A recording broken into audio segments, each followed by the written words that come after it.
こちらは中央本線の中でも最も利用者数が少ないという静かな魅力を秘めた駅です。その閑散とした佇まいが味わい深く感じられるかもしれません。こんにちは、検証交通チャンネルです。今回は中央本線の駅の中で最も利用者数の少ない駅に行ってみたいと思います。題して中央本線秘境駅訪問ということで動画をお届けしたいと思います。ここは東京駅中央本線は日本を代表するこのターミナルから新宿、八王子を経て山梨県の甲府へ、その後長野県の塩尻から方角を大きく変えて風光明媚な木曽路を旅し、最終的には愛知県東部を通って名古屋へと続く実に趣ある路線です。しかし厳密に言うと中央本線の正式な起点は東京駅ではないのです。鉄道好きにはおなじみのトリビアですが、知らなかった方はぜひ今後の話題として役立ててみてはいかがでしょう。とはいえ実務的には東京駅から多くの快速電車が発車することから、本日はここ東京駅をスタート地点として旅を始めたいと思います。時刻は朝6時20分。東京駅を帝国に発車し、中央本線の秘境駅を目指します。少しずつ空が明るくなり、都会の活気が始まります。電車は新宿駅に到着し、隣のホームに停車しているのは中央線の特急あずさ号。新宿の摩天楼を眺めながら電車は西へと進路を取ります。中央線の車内は奇跡的に貸し切りのような静かな雰囲気へ。黄色い車両に別れを告げると、ここから快速電車は各駅停車へ。ここから各駅を丁寧に結びます。さらに西へと進み、列車は東京西部の要衝八王子駅に到着します。ここは中央線沿線の重要な拠点駅であり、都市と郊外を結ぶポイントです。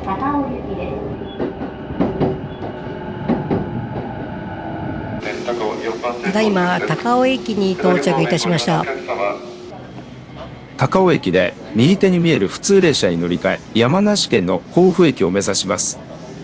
そして右手に停車中の甲府行きの普通電車に乗車したいと思います。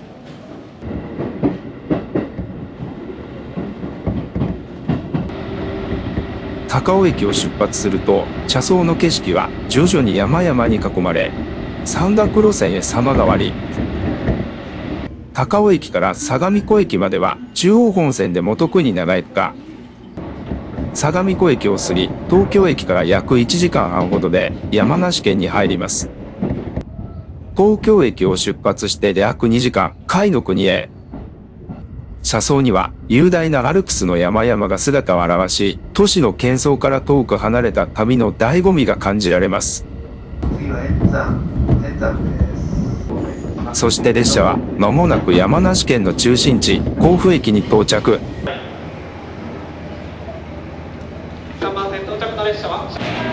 甲府駅構内で次なる旅路へ向けての足取りを進めます。これから乗車する特急あずさ5号の南小谷駅、こちらの列車、次のダイヤ改正をもって南小谷まで行くことはなくなるみたいです。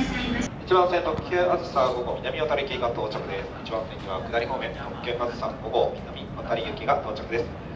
ヘッドライトの光を灯しながらあずさ号がホームに入線です。甲府駅を出発し、山梨県の中心地を離れます。この列車は特急あずさに乗り換え、さらに旅情あふれる車窓を楽しみながら小淵沢駅に到着。ホームでは八ヶ岳の美しい姿が旅人を出迎えます。長野県に入り、茅野駅に停車、そして諏訪湖の町へ。上諏訪の次は岡谷に停車いたします。上諏訪へ停車、そして岡谷駅へ。車窓に諏訪湖を眺めながら秘境駅に近づきます。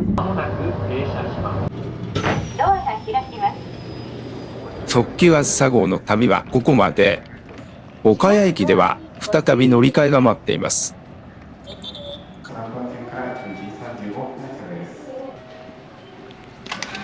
これから向かう目的地の駅は無人駅で、スイカ使えませんので、改めて切符を購入しました。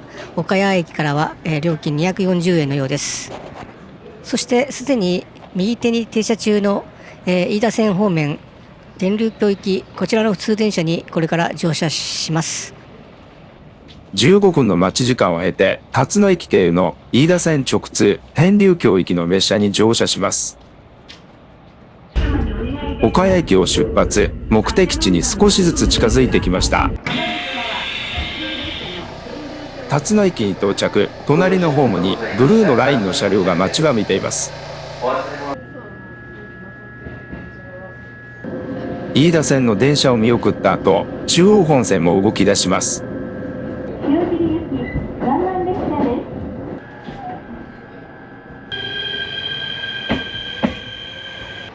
この静寂に包まれた駅が中央本線で最も利用者の少ない駅。ホームは1目2線。駅周辺には商業施設はおろか、家屋が数軒見えるだけ。簡素な待合室がひっそりと佇むのみの、時間がゆったりと流れる場所。そしてこちらの駅なのですが、信濃川島駅になります。所在地は長野県上稲郡辰巳町というところです。駅のホームの出入りはこの簡易的な、階段で上り下りするようです。こちらには中央本線信濃川島駅の、時刻表があります。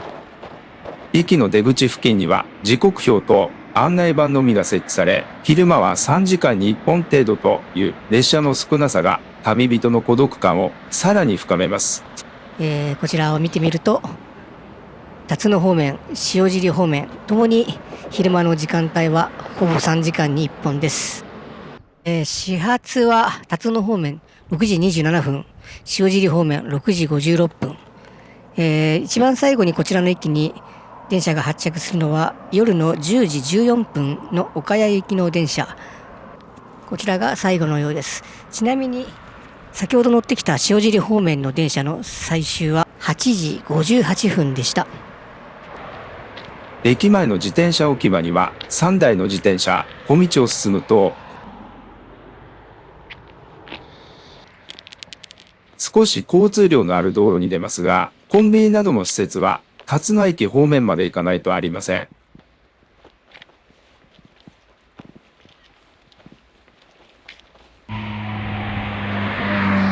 こちらの割と通行量のある道路は、どうやら国道153号線のようです。線路をくぐって逆側の方向にも行ってみたいと思います。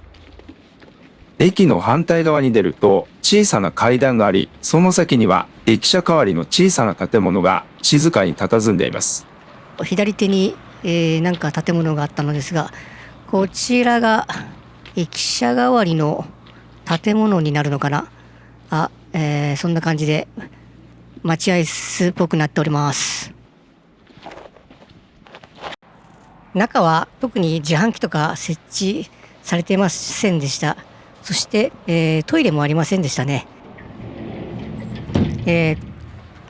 この辺りでトイレ行きたくなったら結構ピンチになりそうです。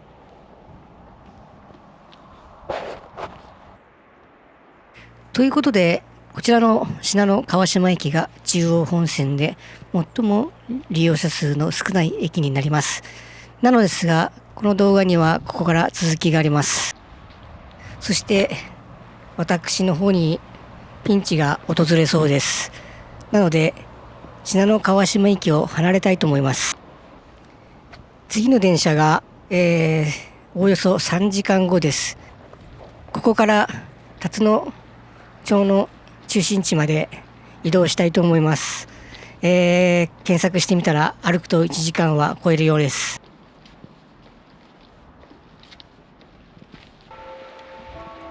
橋の先にバス停が見えます。これバス出てんのかな。こちらのバスが辰野町の方に行けるバスだったらラッキーなのですが、ちょっと見てみたいと思います。行き先を見てみます。辰野町の方に行くようです。なのですが、誠に残念。今日は日曜日はこのバス運行されてないようです。地方には貴重なバス停が日曜日は運休という旅情をかき立てる現実に直面しました。やはり歩いて移動していくことになりそうです。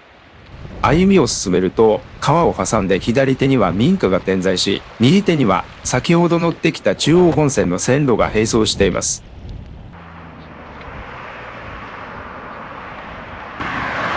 さらに国道を進み、町の中心部へ。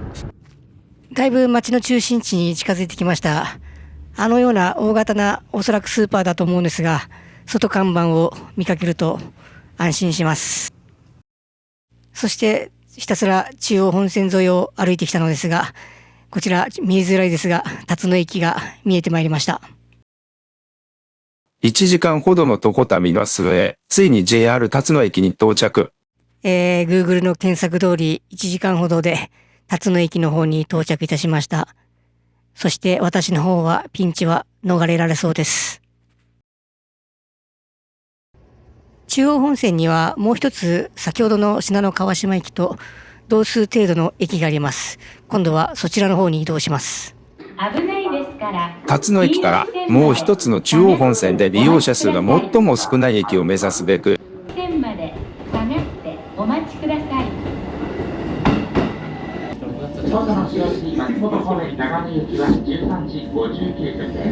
再び五箇駅に戻り、松本方面の列車に乗車。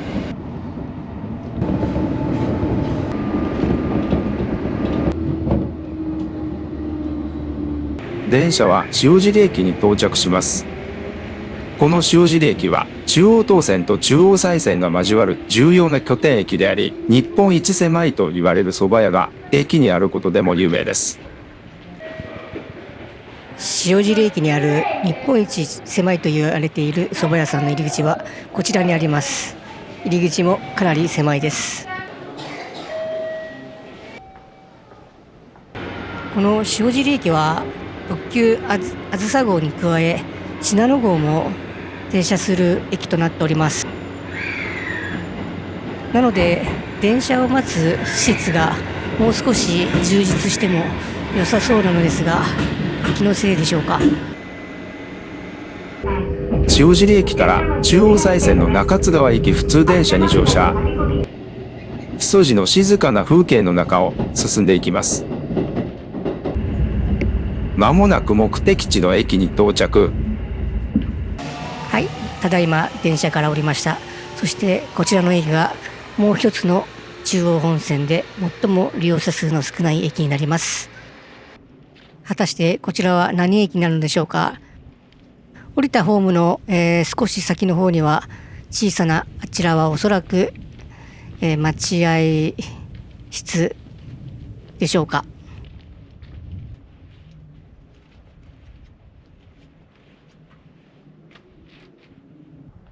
この駅は2年2線のホーム構想で簡素な待合室が静かに佇み、周囲は山に囲まれ、線路の向こう側にわずかな家屋が見える程度。ホームは2面2線となっており、降りた側のホームの左手は、山のような感じになっており、そして逆側の方に家屋が、点在するという形になっています。こちらの駅から出て周りの様子を伺ってみたいと思います。時刻表がありました。時刻表を見てみると、先ほどの信濃川島駅と同じように昼間の時間帯は3時間に1本、そして、最後の電車は中津川行きが夜の10時、木曽福島行きが22時51分という運行ダイヤ。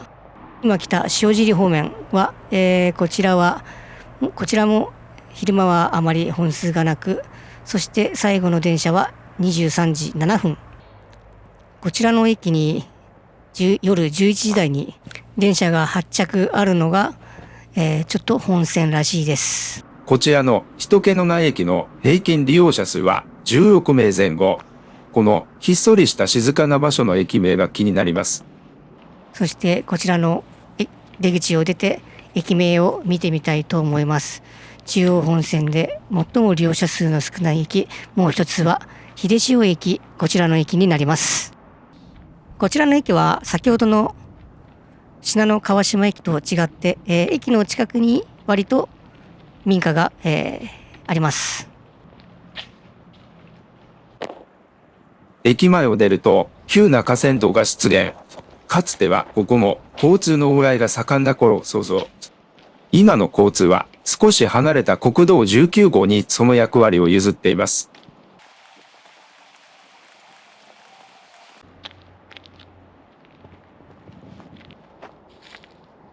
近くにコミュニティバスの停留所を発見。塩尻駅や木曽の宿場町、奈良井方面へ向かう路線のようだ。しかしながら、再び日曜日は運休という路上をかき立てる現実に直面します。駅の入り口の看板は大きくなく、注意深く見ないと見逃しそうな大きさ。